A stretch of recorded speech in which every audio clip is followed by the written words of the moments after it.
Hello friends, welcome to mat with love. இன்றைக்கி butter beans வச்சு ஒரு கூட்டு தாங்க நான் பண்ண போகிறேன். எங்கள் ஊர் பக்கத்தில் இது பட்டர் பீன்ஸ் பால் கூட்டு, பால் கறின்னு சொல்லுவோம். இது ஒயிட் கலரில் இருக்கும் இந்த கூட்டு, அதனால் இதை பால் கறின்னு சொல்லுவோங்க. நான் இன்றைக்கி ஒரு 350 கிராம் போல் பட்டர் பீன்ஸ் வாங்கியிருக்கேன். இந்த மாதிரி நம்ம தொலியெல்லாம் உரித்து எடுத்துக்கலாம். இப்போ நல்ல சீசனில் நல்லா கிடைக்கிதுங்க. பயிர் ஒவ்வொன்றும் இந்த மாதிரி தடிமனாக கிடைக்கிது. இல்லைன்னா மற்ற நேரங்களில் இந்த அளவுக்கு கிடைக்காது. நம்ம கூட்டு பண்ணுறதுனால கொஞ்சம் பீன்ஸ் அதிகமாகவே வாங்கிக்கோங்க. இப்போ நான் எல்லாத்தையுமே நல்லா க்ளீன் பண்ணி ரெடி பண்ணி வச்சுக்கிறேங்க. நம்ம உரித்தோன்னா ஒரு 1/4 கிலோ அளவுக்கு தான் வரும். இதையும் நல்லா கழுவிக்கிறேன். நான் ஒரு தடவை கழுவிட்டு யூஸ் பண்ணிக்கலாங்க. இப்போ நம்ம செய்ய ஆரம்பிச்சிடலாம். அதுக்கு முன்னாடி அதுக்கு தேவையான பொருளாக நான் ரெடியாக எடுத்து வச்சுருக்கேன். சின்ன வெங்காயம் ஒரு 15 போல் நல்லா கட் பண்ணி வச்சுக்கிறேங்க. அப்புறம் இதுக்கு ஒரு தேங்காய் பேஸ்ட் ஒன்று அரைக்கணும். இதுதான் இதோட மெயின் இன்க்ரீடியண்ட்டே. பால் கூட்டுங்கிறதுனால ஒயிட்டாக இருக்கும், அதனால் தேங்காய் தாங்க இதுக்கு மெயின். தேங்காய் ஒரு 7-8 முந்திரி பருப்பு, ஒரு ஸ்பூன் போல் சோம்பு எடுத்துருக்கேங்க. இது நல்ல வாசமாக சூப்பராக இருக்குங்க. சின்ன பிள்ளைங்களுக்கெல்லாம் இது ஒயிட் கலரில் இருக்கிறதுனால காரமே இருக்காது.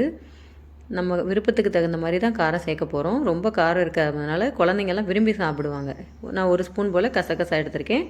ஒரு 3 பச்சை மிளகாய் எடுத்திருக்கேன். இந்த மிளகாய் அவ்வளோவா காரம் இல்லைங்க, அதனால் நான் கொஞ்சம் எடுத்திருக்கேன். ஒரு பல் பூண்டு எடுத்திருக்கேன். நம்ம பயிர் ஐட்டம் சேர்க்கும் போதே பூண்டு கொஞ்சம் சேர்த்துக்கணும். இப்போ எல்லாத்தையுமே நல்லா பேஸ்ட் மாதிரி அரைச்சி எடுத்துக்கணுங்க. இவ்வளோ தாங்க இதுக்கு மெயினாகவேவும்.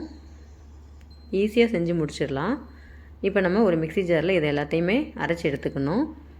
முந்திரி பருப்புலாம் சேர்க்குறதுனால நல்ல ஒரு க்ரீமியாக சூப்பராக இருக்கும், வாசமாக இருக்குங்க. எங்கள் ஊர் பக்கம் இது கல்யாண வீடுகள்லையே வைப்பாங்க இந்த கூட்டு. முட்டைக்கோஸ் உருளைக்கிழங்கோடையே சேர்த்து இதையுமே வைப்பாங்கங்க. ரொம்ப சூப்பராக இருக்கும். இப்போ நம்ம எல்லாத்தையுமே நல்லா அரைச்சி எடுத்துக்கணும். நான் இது கூட சீரகம் மட்டும் சேர்க்க மறந்துட்டேங்க. ஃபஸ்ட்டு நம்ம இதை பல்ஸ் மோடில் போட்டுட்டு அப்புறமா தண்ணி ஊற்றி அரைச்சிக்கலாம். ஒரு ஸ்பூன் போல் சீரகமும் நான் இப்போ சேர்த்து அரைச்சிக்கிறேன். ஃபஸ்ட்டு நான் சேர்க்கலை, இப்போ தாங்க சேர்த்துக்கிறேன். இப்போ இதையுமே அரைச்சிட்டு வந்துடலாம். இது மட்டும் அரைச்சி வச்சிட்டோன்னா அவ்வளோதாங்க. நம்ம ஈஸியாக ஒரே குக்கரில் டக்குன்னு 5 நிமிஷத்தில் செஞ்சு முடிச்சிடலாம். இப்போ நம்ம ஒரு சின்ன குக்கர் எடுத்துக்கலாம். அதில் நான் கொஞ்சமாக எண்ணெய் ஊற்றிக்கிறேன். எண்ணெய் சூடானவுடனே நம்ம பிரியாணியோட ஸ்பைசஸ்லாம் கொஞ்சம் சேர்த்துக்கலாங்க. ஒரு 2 துண்டு பட்டை, ஒரு ஏலக்காய் சேர்த்துருக்கேன். அன்னாச்சி பூவில் உள்ள அந்த ஒரு 2 பூ மட்டும் சேர்த்துருக்கேன். 2 கிராம்பு, ஒரு கல்பாசி, சின்னதாக கல்பாசி சேர்த்துருக்கேன். இது எல்லாம் நல்லா பொரிஞ்ச உடனே வெங்காயம் சேர்த்துக்கலாம். இதோட ஃப்ளேவரே செம்மையாக இருக்குங்க, வாசம் கமகமன்னு இருக்கும். வெங்காயம் சேர்த்து வதக்கிட்டு நம்ம டைரெக்டாகவே பட்டர் பீன்ஸையும் போட்டுடலாம்.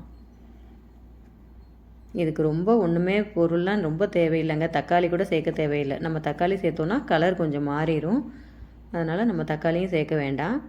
இப்போ டைரெக்டாகவே நம்ம பட்டர் பீன்ஸ் போட்டு அதையும் ஒரு 2 நிமிஷம் மட்டும் வச்சு வதக்கிட்டு நம்ம அந்த தேங்காவை சேர்த்து ஊற்றிடலாங்க. அவ்வளோதான். ஒரு 2 நிமிஷம் சிம்மில் வச்சு வதக்கிக்கோங்க.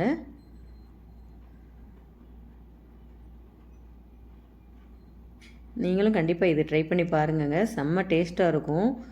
உங்கள் வீட்டில் சின்ன பிள்ளைங்க இருந்தாங்கன்னா கண்டிப்பாக இதை விரும்பி சாப்பிடுவாங்க. அது மாதிரி பட்டர் பீன்ஸில் நம்மளுக்கு அதிக அளவில் சத்துக்கள் இருக்குங்க. இப்போ நம்ம அரைச்சி வச்ச தேங்காய் பேஸ்ட்டையும் சேர்த்துக்கலாம். லைட்டாக மிக்ஸ் பண்ணும்போதே நம்மளுக்கு நல்லா தெரியும், அடியில் முந்திரி பருப்புலாம் சேர்த்துருக்கிறதுனால அடியில் லைட்டாக ஒட்டுற மாதிரியே இருக்கும் பாருங்கள். இப்போ நம்ம உடனே தண்ணி சேர்த்துக்கலாம். அந்த அரைச்ச மிக்ஸிலேயே கொஞ்சம் தண்ணி சேர்த்து மிக்ஸ் பண்ணிக்கிறேங்க. தண்ணி மட்டும் கொஞ்சம் கூடுதலாக வச்சுக்கோங்க, ஏன்னா பட்டர் பீன்ஸ் கொஞ்சம் வேகணும் நம்மளுக்கு. நான் ஒரு 7-8 விசிலே விட்டேங்க. அந்தளவுக்கு வெந்தால் தான் நல்லாயிருக்கும். இப்போ கொஞ்சமாக உப்பு சேர்த்துக்கிறேன்.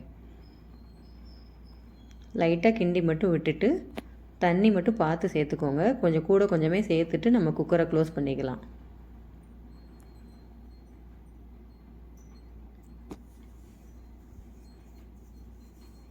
மிளகாவோட காரம் மட்டும்தாங்க இதில், அதனால் காரமே இருக்காது. சின்ன பிள்ளைங்களுக்கு முதற்கொண்டு கொடுக்கலாம். இப்போ நான் விசில் விட்டுருக்கேன். ஒரு 7-8 விசில் கூட விடலாங்க.